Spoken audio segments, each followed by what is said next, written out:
They began the Passover in the evening on the 14th day of the month. The next day, after Passover, was the first time they ate food grown in Canaan. They roasted the corn and ate unleavened bread. That day, the manna stopped falling from heaven. The people of Israel now ate food grown in the land of Canaan. The word of the Lord. Thanks be to God.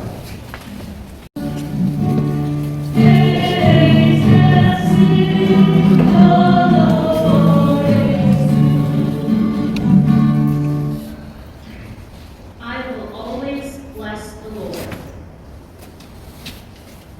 His praise is always on my lips.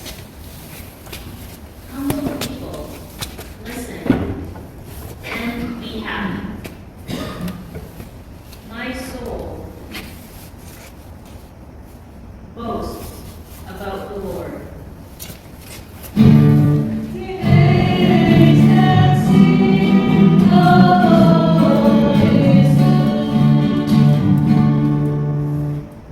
Tell about the Lord's greatness with me. Let's honor his name. I sought the Lord, and he answered me. I will leave this place and go with my father. I will say to him, Father, I have sinned against heaven and against you.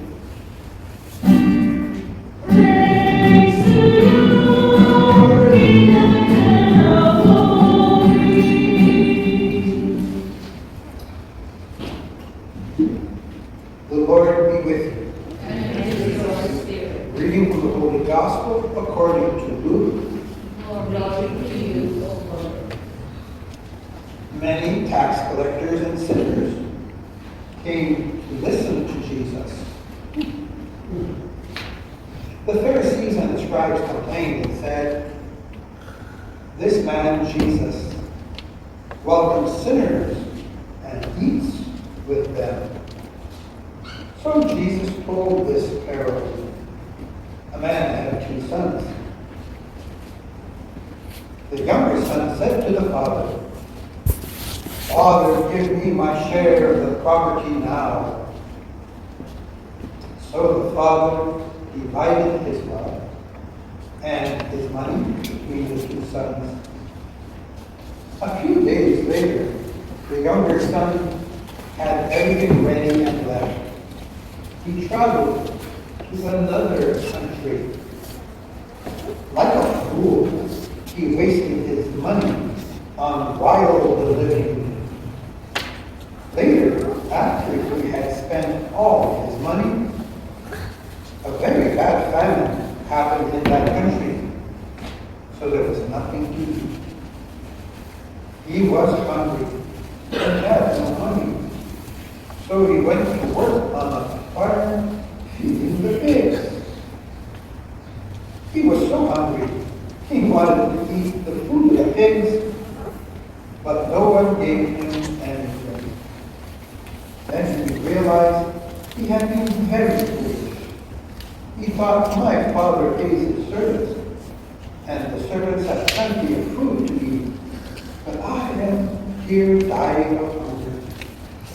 I will go back to the home of my father, and I will say to him, Father, I have sinned against heaven and against you. I am not worthy to be called your son. Give me the job, same as one of your servants. So he left the place and went back to his father. While the son was still far away, his father saw him. He felt pity for him. The father ran to the boy and hugged and kissed him. The son said, "Father, I have sinned against heaven and against you. I am not worthy to be your son." But the father said to the servant, "Quick, bring the best robe, give him a ring and sandals, then go find the best fat calf and kill it.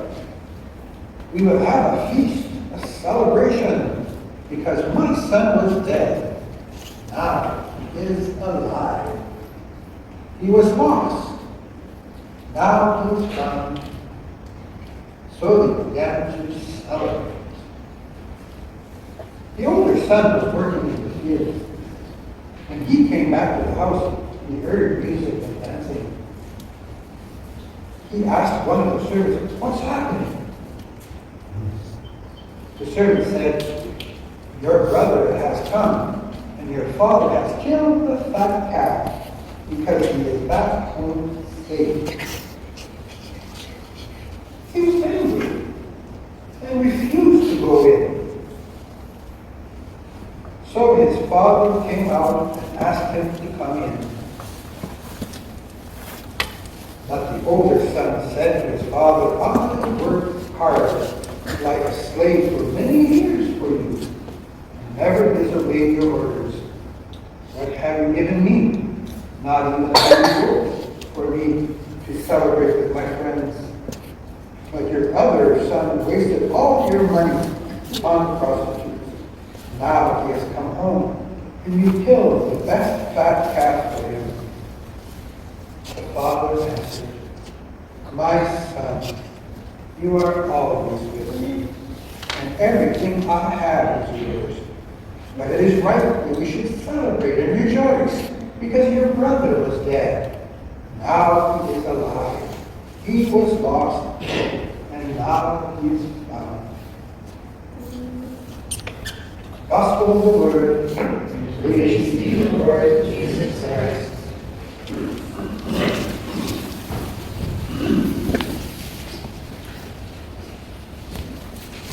There are two details in this parable that bring the message home. First, the younger son who has gone off and squandered his inheritance and almost lost his life, finally comes to his senses, remembers his father's goodness and wisdom, and decides to come home. Then St. Luke tells us, while he was still a long way off, his father caught sight of him. He ran to his son. It is as if the father was standing every day on the roof, looking off in the distance, hoping that his lost son would return. As soon as he sees him, he rushes towards him. God never stops hoping that we will come to him. He has his eyes on us all the time, not to pounce on us when we mess up, but to run to us, embrace us, kiss us, and clothe us with the robe of his grace and the sandals of divine sonship. This active, unconditional love of God is the source of Christian joy. The devil likes to make us forget about him, especially when we most need to remember God. Then the older son hears the sounds of celebration, finds out what happens, and boycotts the party. So what does the father do? St. Luke tells us, his father came out and pleaded with him. God takes the initiative in our lives. He steps towards us first. He comes out to meet us. God is always knowing us, loving us, and paying attention to us. Remembering this, keeping in mind, living in the light of it, that's the source of Christian joy. Today, God is inviting each one of us to renew this experience of Christian joy. Lent is really about joy. Coming to God, it's all about joy. Most of us, if we are honest, have to admit that often life's troubles seem to obscure our joy instead of giving it a chance to shine. If that's the case, we need to refresh our friendship with Jesus, the source of Christian joy. One simple way to do that is to speak about the many blessings He has given us.